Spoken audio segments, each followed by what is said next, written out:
Machafuko makubwa yanaendelea kushuhudiwa nchini Tanzania, taifa likizidi kuvuja damu, laana na lawama zikielekea moja kwa moja kwa Mama Suluhu Hassan, huku kukiwa hakuna mgombea maarufu wa upinzani aliyeidhinishwa kushiriki katika uchaguzi wa Jumatano tarehe 29 mwaka 2025. Watanzania wengi wanahisi kura hiyo si ya mashindano, bali ni kama kutawazwa kwa Rais Samia Suluhu Hassan wakati akikabiliwa na uchaguzi wake wa kwanza kuwa rais. Samia mwenye umri wa miaka 65 amekuwa rais wa kwanza mwanamke wa taifa hilo la Afrika Mashariki baada ya kifo cha Rais John Magufuli mwaka 2021. Alisifiwa kwa upande mmoja kwa dhamira yake ya kukomesha ufisadi, lakini alikosolewa kwa ukandamizaji wake wa kimabavu juu ya upinzani na mtazamo wa kutatanisha dhidi ya janga la COVID. Rais Samia ambaye alikuwa makamu wa rais alionekana kama pumzi ya hewa safi, na kwa mtindo wake wa kirafiki alianzisha mageuzi ambayo yalionekana kwa mabadiliko makubwa kutoka kwa sera za mtangulizi wake.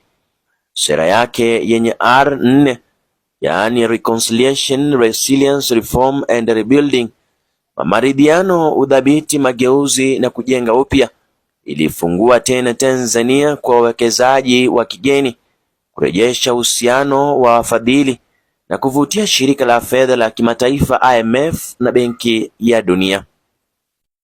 Alifanya mabadiliko, uhusiano uliopotea kati ya Tanzania na mashirika ya kimataifa kama vile Benki ya Dunia urejeshwa.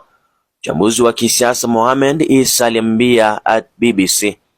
Lakini katika kipindi cha miaka miwili hivi iliyopita, nafasi ya kisiasa imepungua kwa kiasi kikubwa, na kulengwa kwa wakosoaji wa serikali na sauti za upinzani kunasemekana kuwa katika hali mbaya zaidi sasa kuliko ilivyokuwa chini ya Magufuli, huku utekaji nyara na mauaji ya mara kwa mara sasa yakiripotiwa. Samia aliingia kwa sauti ya maridhiano, lakini sasa amekuwa mwenye kufanya maamuzi magumu ambayo wengi hawakutarajia kutoka kwake, alisema Bwana Isa. Sasa analaumiwa pakubwa kwa baadhi ya mambo kama vile utekaji nyara, mauaji, ukandamizaji wa upinzani, masuala mengine kuhusu usalama. Hii imekisiwa katika ripoti za Freedom House, shirika la utetezi wa demokrasia na haki za kibinadamu lenye makao yake nchini Marekani, ambalo liliiweka Tanzania kama taifa huru kwa kiasi fulani mwaka 2020 lisilo huru mwaka jana. Serikali haijazungumzia tatizo hilo. CCM ya Samia imeshinda katika chaguzi tangu kurejeshwa kwa demokrasia ya vyama vingi vya kisiasa mwaka 1992, lakini kampeni huwa na mijadala mikali kati ya vyama pinzani. Wakati tume ya uchaguzi ikiwa imewaachia wagombea urais 17 kugombea urais, wakati huu chama kikuu cha upinzani Chadema kimezuiwa, huku kiongozi wake Tundu Lissu akikabiliwa na kesi ya uhaini. Alikuwa akitoa wito wa mageuzi ya uchaguzi kabla ya kukamatwa kwake mnamo Aprili, na chama sasa kinawataka wafuasi wake kususia uchaguzi huo.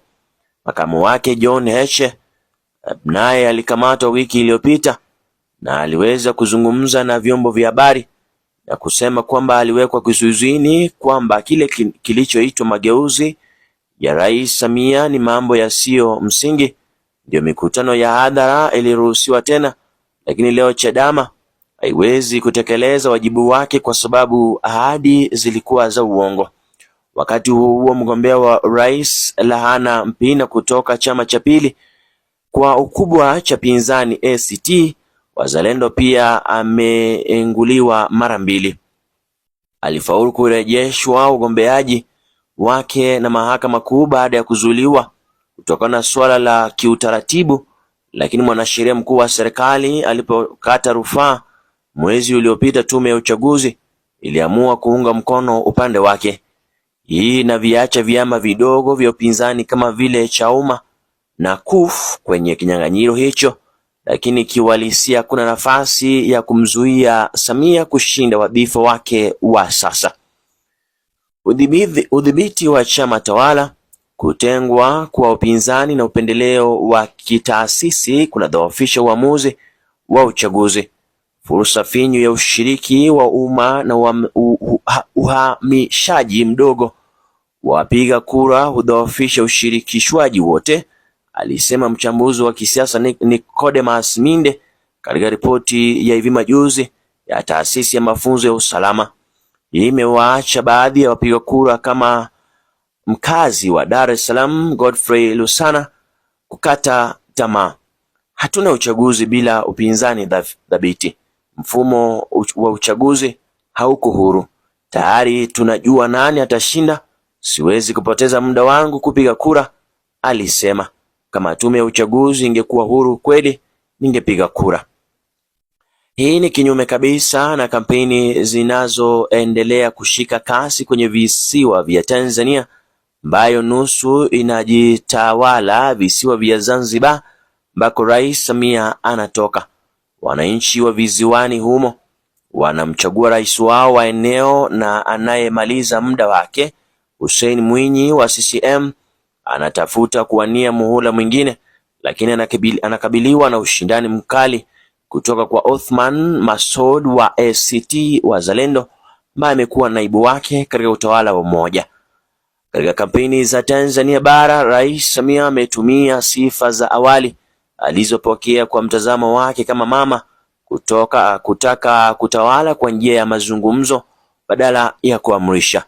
Hili lilimpa jina la utani la Mama Samia, na katika mikutano yake amekuwa akiahidi kuleta maendeleo makubwa kupitia miundombinu bora ya afya na elimu. Wanawake wengi, hasa wale wa vijijini, wanaomuona kama nguvu ya kuleta utulivu. Analeta star sisi wanawake vijana, tunamwangalia yeye kama kioo cha jamii, tunahisi uwepo wake kama rais, na hiyo inatupa imani kwamba tunaweza kuwa na wa kutegemewa kwa jamii zetu sasa na siku zijazo. Mpiga kura wa mara ya kwanza aliweza kuzungumza, lakini baadhi ya wanawake katika maeneo ya mjini kama vile Selina Poinsiana, ambaye pia atapiga kura yake kwa mara ya kwanza jijini Dar es Salaam, na mtazamo tofauti. Uongozi si tu kuhusu sauti. Naamini rais ana kazi ya kufanya. Kwanza, kuhusu ukosefu wa ajira, amekuwa akiwasaidia baadhi yao, lakini wengi bado wanahitaji msaada, alisema. Mwanamke mwingine kijana mjini Morogoro karibu na Dar es Salaam alisema anamuunga mkono rais, lakini alikataa kutaja jina lake kwa BBC. Samia alitufanya tuamini wanawake wanaweza kuongoza. Ningependa kusema zaidi, lakini vijana wengi hawamzungumzii kwa mtazamo chanya, alisema. Vijana ndio wengi kati ya watu milioni 37.7 waliojiandikisha kupiga kura nchini Tanzania, na kuna hasira kutoka kwa baadhi ya watu kuhusu kimya wa rais kuhusu masuala kama vile utekaji nyara unaoshtua wengine, na huku wengine wakimpa sifa Rais Samia kwa kuimarisha uchumi. Baadhi ya maeneo hata wanamtamani Magufuli kutokana na kuibuka kwa taarifa za ufisadi. Katika jamii ya kitamaduni inayotawaliwa na wanaume, amekumbana na matatizo ya kudhibitisha mamlaka yake. Katika mikutano ya hivi majuzi amekuwa akiwakumbusha wapiga kura ambao ndio matajiri kwenye suala zima la uchaguzi, msisahau mimi ni mkuu wa majeshi ya ulinzi. Anaweza pia kuhisi kudhoofishwa na wenzake ndani ya CCM. Kulikuwa na upinzani wa kuwa mgombea rais wa chama hicho bila kupingwa. Mwanachama mmoja mkuu wa chama ambaye alikosoa kugombea kwake moja kwa moja, Humphrey Polepole, alitekwa nyara katika mazingira ya kutatanishwa. Pia kuna tetesi kwamba amekuwa miongoni mwa walio kwenye mtandao wenye nguvu ya wafanyabiashara wakubwa na wafuasi wengine wenye ushawishi wa CCM wanaojulikana kwa mazungumzo kama mtandao, kulingana na Bwana Minde katika ripoti yake ya ISS. Inaaminika kuwa Magufuli alikataa kupokea maagizo kutoka kwa mtandao, akapendelea kushikamana na ajenda yake ya kupambana na ufisadi. Bwana Minde anaonya kuwa hayo yote yamechangia hali ya hofu katika taifa hilo la Afrika Mashariki kwa kudhibiti vyombo vya habari na kupungua kwa mijadala ya kisiasa. Mijadala ya umma imerejea kwenye mazungumzo ya faragha na mitandao ya kijamii.